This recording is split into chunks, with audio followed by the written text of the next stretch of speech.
Welcome back to RBC After Class. Today, on second act, is Griff Braun, a former dancer with American Ballet Theater and the Director of Organizing and Outreach at AGMA, the labor union that helps ballet dancers and opera singers around the country. I hope you enjoy his story. My name is Griff Braun, and I danced in many places professionally, starting with the Dallas Ballet, which no longer exists. Then I was in the Royal Swedish Ballet. Then I was in Elliot Feld's company here in New York City. Then I was in American Ballet Theater for about 8 years. Then I was in Lar Lubovich's company for several years as a dancer and also as rehearsal director. And I used to stage his works around the country.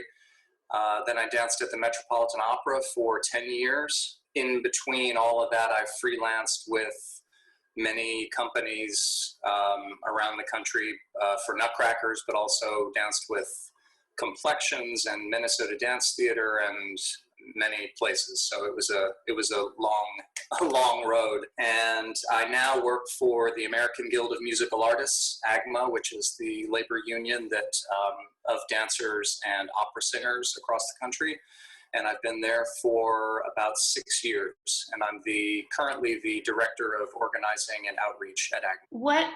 What do you love most about dance? What drew you to dance? I mean, to be really honest, it was the attention. I liked the attention. I was a little boy among all girls and women. Really enjoyed the attention as a kid. And then when I got older, I really liked the physicality of modern dance and also especially ballet. When I was a little kid, I saw, I guess a teenager maybe, I saw The Turning Point, which is kind of classic, ballet film, and that was inspiring. And then moving into the professional world, I really liked the kind of camaraderie of dancers and the kind of the team feel of it. That's how I felt about it anyway. I know a lot of people feel very competitive. I felt very sort of like a team with my colleagues, and I grew up playing sports also, so that was sort of familiar. Yeah, and then moving into sort of higher level professional dance, I loved the lifestyle. I got to travel a lot. I lived all over the world. I traveled the world, got to perform on amazing stages for big audiences. And yeah, so all of that, whatever all of that equals. Yeah. What types of people succeed in ballet? Setting aside the physical characteristics, I guess, it's primarily, I think primarily people who are, willing to work hard, willing to take instruction, willing to be scrutinized at all times about really everything that's you. The way you look, the way you move, what you choose to do when you move. And I think the people that can handle that and still, find a way to express themselves, I think those people succeed. Do you think these traits translate well to other fields besides dance? I think they do. I mean, I think that obviously working hard, the willingness to work hard. I think also something that translates for good and bad sometimes is that dancers can be harshly critical of themselves. Mm-hmm. And, that can translate into somebody that's willing to work really hard and doesn't need to be motivated by somebody else as much. And I think many dancers succeed in other careers because they know how to just do the work, and they're not going to wait for someone else to give them, feedback. They're critical of themselves in a good way. So, I mean, that's what I've observed, at least in my little world, is that the dancers that have succeeded have been, willing to outwork other people and critical enough of themselves that they impress their teachers, their bosses. What advice do you have for young dancers? I guess advice for young ballet dancers would be to try to remind yourself that this is supposed to be fun. And try to find a way to look at what you're doing as a sort of movement practice, and that you're trying to perfect something that's not perfectible. Mm-hmm. That is a worthwhile endeavor, whether you ever get where you want to go or not. The practice of it is a worthwhile endeavor, and that you're building skills that you may not recognize yet by practicing this movement and trying to make it better. Better compared to what you did yesterday, not better compared to the kid that's next to you. Mm. You've reached success in two very different fields.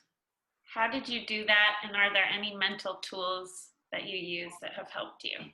So, I'm not like someone who went from dancing to being, a chemical engineer, Sure. which my father was, coincidentally. But it still is a different, it's a different skill set in terms of, the negotiating. I mean, my first 4.5 years working for AGMA, I was a negotiator. So I was going around to different companies and working with the dancers and those companies to help them negotiate their contracts. And so, everyone from, the dancers at American Ballet Theater and Alvin Ailey and Martha Graham, the New York companies, to Houston Ballet, Ballet West in Salt Lake City, Pittsburgh, Atlanta Ballet. So I was traveling a lot and working with all of those dancers on helping them articulate, what they need for this career. And it's really important because dancers are, as I said, they work hard. They also do what you tell them to do, and that's valuable. But at the same time, it's part of, they're workers. Being a dancer is a job. And so, they need things in that job. They need to make a living, obviously, for that career to be viable. And they need, they need a variety of things, to be safe and to be supported in doing what is a fun, but also very difficult and very personal job. I think that, so many kids, they're so worried about what's going to happen and all of the possibilities, and life really, in a weird way, if you work hard and you follow your passions, it really does work out. Like, where you're meant to be becomes so apparent. And I think I wish I had known that when I was younger. Yeah, I mean, I think it does, especially for people who maintain some perspective as they move through a dance career, and also, pursue other interests at the same time. I mean, that's one of the good things about a dance career, is that it's episodic, for one thing. Even if you're at the highest level, even if you're in New York City Ballet like you were, or American Ballet Theater like I was, you have periods of layoff. Nobody's working 52 weeks. You couldn't do that as a dancer. So, and also something I've realized now that I'm no longer dancing is that as a dancer, your schedule is made for you, and you can walk in and you're told what to do, and you do your work in that time. And when that's over, that, the day is over, and then you have the rest of the day. It's not like other jobs where you have things you have to bring home, or you're thinking about, the next day you have to prep something for a meeting, or,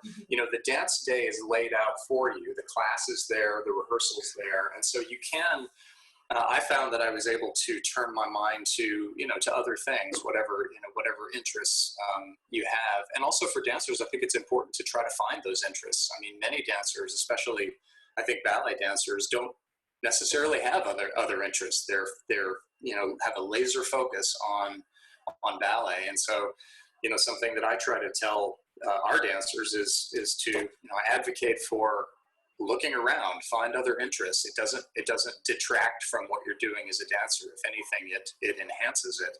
Yeah. And then often those interests will lead to, what you end up doing in your next career, or create at least a foundation for what you do in a next career. So I think it's important for dancers to, be focused enough to do what they need to do, but also, be rounded humans. What are the benefits to dance education? Oh, well, I kind of touched on some of those, but I think the benefits really are creating kind of focus and trying to perfect something that's, not perfectible. I think that can be a virtuous effort, and gives you skills, discipline, and focus that apply to everything. And so I think it's a great thing to do, even if you're not going to be a professional, even if you want to be a professional, but ultimately you don't end up there. I still think it's a worthwhile thing to do for that reason, to take a chunk of your day and focus on something outside of everything else. I mean, right now, what could be more valuable? To take some time every day and focus on one thing that you're just trying to get better at every day. And it doesn't necessarily translate to a paycheck or, anything that's material. It's just working on yourself and trying to get better at something. And I think that's invaluable for your mind and your body, obviously, but also for developing skills that will help you in your life, not just your other work, but in your life as a human being. Thank you so much for watching. See you guys next time.